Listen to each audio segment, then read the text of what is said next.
Hi students, this is the instructions for 8.2.5, my in-class. Once again, I'm not looking at you, I'm looking at my bigger screen, so just kind of ignore the fact that I'm not looking at you. And what you can see is what we're going to talk about today.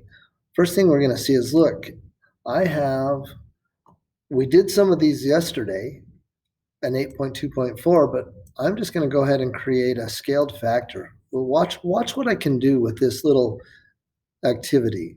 I can take and I can stretch any of my sides and make them look like anything I want. I can just go ahead and stretch it and change it. And simply by changing it, you can see that the dilation actually follows what you're doing. And if you notice these lines, P is my center of dilation. In other words, this P is going to hit all of the vertices, no matter how many examples I go through. You'll notice that A, B, and C will always be on those lines that come from P. That's why P is called the center of dilation. It's almost like the center of attention because everything goes through P. So no matter what we do, P, if we had to find a center of dilation, all we would have to do is backtrace all of these vertices and we could find out where they meet, and that would be my center of dilation. So looking at this image, let's go back up here. What I want you to notice is, look, as I move to the right, those images are getting bigger. Those are bigger than scale 1. So this image right here would be a scale factor of 1. These would be less than 1. These would be less than 1. Watch what happens when I get all the way to the end. It actually disappears because 0 actually is a scale factor, but the length of this line could be 3, but 3 times 0 makes that line go away. So anytime I have a 0 factor, that image will disappear completely. I could take this as far out as I can stretch it, and those, as it go to the right, the dilations get bigger. So let's go down here and we can see this is kind of the same idea. I have a center of dilation D, and if you notice, every one of the dilations, the lines go through the vertices. But notice, look, it's coming out the backside. It's coming out the backside. So what does that exactly mean? Well, we just talked about having a scale factor of 0. So we know that that goes away. But what happens when I have a scale factor of -1? Well, it's pretty simple. I'm going to use ABC, and I'm going to dilate it on this side with a scale factor of -1. So all I'm going to do is, guess what? This is what we call a transformation. Why? Because when I create this ABC on this side, watch what you can see. Looks like it's going to be right there,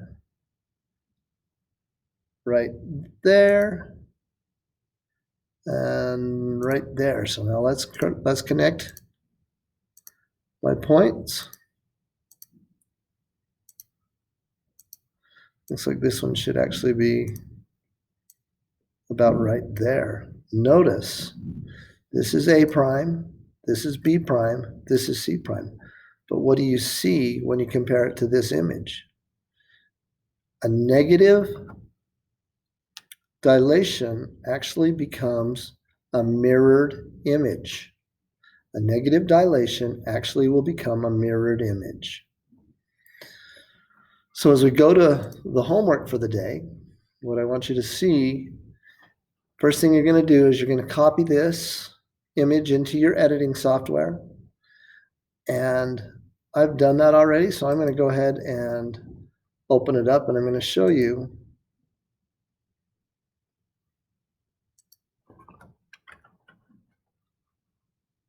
what I'd like you to do. So we're using Chrome Canvas or whatever image you want to use. And we're going to do new from drawing. And I'm going to go from, new from image. I want to start with an image. So I've downloaded that image. Let me make sure, maybe I didn't. Let me capture it. Let me capture that image.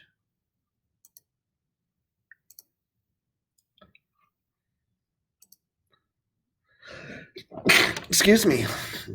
I'm going to capture this image and we're going to work with it for just a little bit.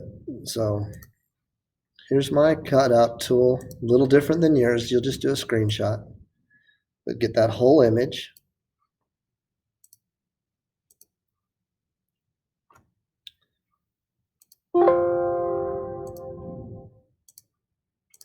And now we're going to go in new from image and capture that image and open it up. Okay, so this says we're going to dilate B to B prime. So I'm only going to work with 1 point and I'm going to let you do the rest. But how do I do that? Well, my center of dilation in this point is going to be 0, 0. So I'm going to go from the center of dilation. I'm going to count up 1, and I'm just going to write it up 1. And then I'm going to go over to B, and it says go over 3. So now let's find out what B prime is. Well, B prime happens to be up 2 over 6. So I look at what I had previously. I had 1 and I had 3. So the only way to make this a 2 is to multiply it by 2. And if I multiply this one by 3, I also get 6. So that's my first starting point.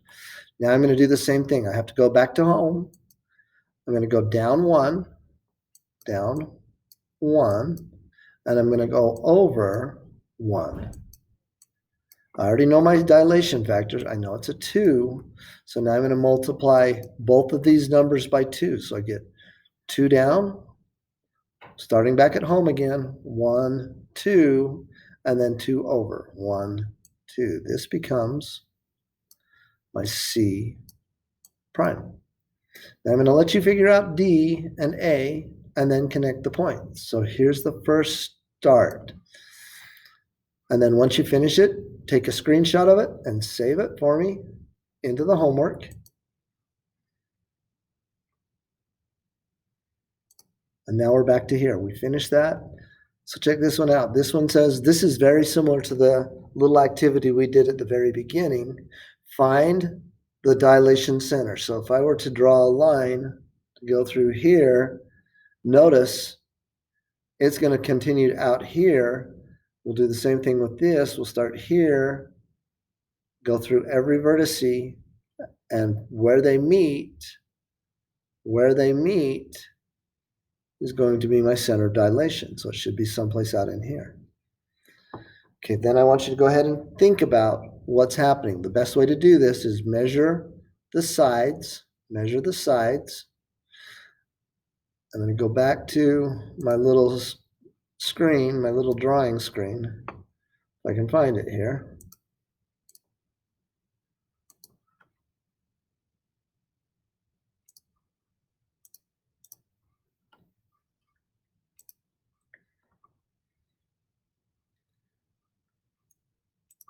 I'm going to do a new drawing because I want you guys to see how I can figure out rates of dilation fact scales. So I have a triangle. I have another triangle that's a little bigger. We're going to say these are dilating off of this triangle. And then one more that's even bigger. So I have my dilation. I draw. Here would be my center of dilation. Go back here. Should go through all the vertices. It's kind of close. We'll pretend like it is. So what you're going to do now is you're going to measure.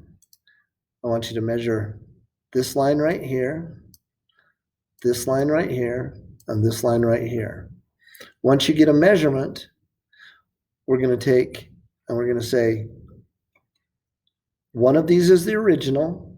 Let's say this is the original and this is the dilation.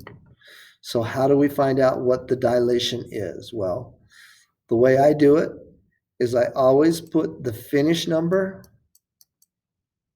the final size on the top, and the starting size on the bottom. So in this case, let's say, for example, this were a 6 and this were a 9. then I would start with a 9 on the bottom and a 6 on top, and then I would go ahead and reduce this. So this, in this case, my dilation factor is 2/3. What if I said, well, let's start with this one and make this one? Well, we do the same thing. The final is on top, so in this case, the 9 is on top, and the beginning is 6, so it's going to be on the bottom. So now I can reduce them, and I get 3/2 as my scale. Always remember, final, top, where you start is on the bottom. And that's how you work through that next problem. That answers these 3 questions. This one, just go ahead and make a screenshot of it and create a dilation with the center 0, 0 and a scale factor of 2. So we're going to do the same thing. Start here, go down 2 and over 2. So we're going to go down 4 and over 4. And then the same thing up here, up, over, same thing over here, always starting at the center, over, down, and multiplying by 2. Then once you're finished, go ahead and answer these questions. And this is a question that's from the previous chapter. What are the measurements of an inside of a triangle? Okay, there you go. If you have questions, email me.